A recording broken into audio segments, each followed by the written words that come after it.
ప్రకాశం జిల్లా అద్దంకి రెవెన్యూ డివిజన్లో డిప్యూటీ కలెక్టర్గా గుంట్లకమ్మ ప్రాజెక్టులో పనిచేసిన విజయ్ జ్యోతి కుమారి నియమితులయ్యారు.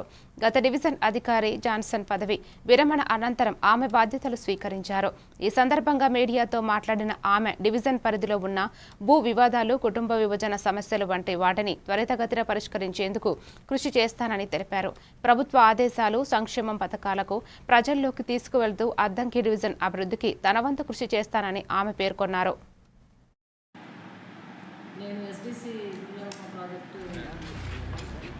డిప్యూటీ కలెక్టర్ అండి. ఈరోజు 1/6/2026 ఆర్టీఓ బాధ్యతలు చేపట్టాను. ప్రజెంట్ గవర్నమెంట్ ఫ్లాగ్షిప్ అవుతుంది, కానీ ఇది యాక్చువల్గా ఓటర్కి తెలిసే జరుగుతుంది. యాక్చువల్గా ఆ ఓటర్ ఆ ఇంట్లో రెసిడెంట్ అయినా, ఒకవేళ పక్క ఊళ్ళో ఉద్యోగాలు చేస్తున్నా, లేకపోతే ఎక్కడన్నా బ్రతుకుదెరువు కోసం వెళ్ళినా కూడా కొర్స్పాడు లిఫ్ట్ ఇరిగేషన్ స్కీమ్ కానివ్వండి, పాలయ ప్రాజెక్టు కానీ 3 ప్రాజెక్టులు ఉంటాయి నార్మల్గా.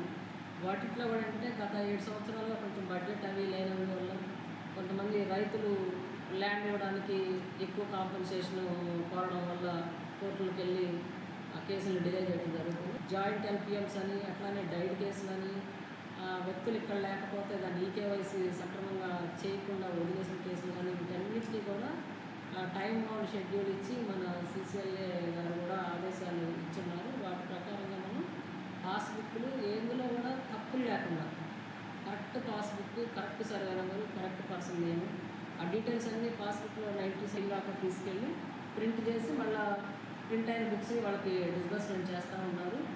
దీని ద్వారా ఏంటంటే గతంలో 100 సంవత్సరాల క్రితం సర్వే జరగడం వల్ల, ఎవరికి వాళ్ళు గప్పు జరుపుకొని ఆక్రమణ చేసుకోవడం వల్ల, లేకపోతే వివిధ రకాలైన తేడాల వల్ల కొంచెం ఇబ్బందులు ఎక్కువగా ఉన్నాయి అద్దంకి డివిజన్లో. వాటన్నిటినీ కూడా మనం గ్రీవెన్స్లో తీసుకొని సర్వే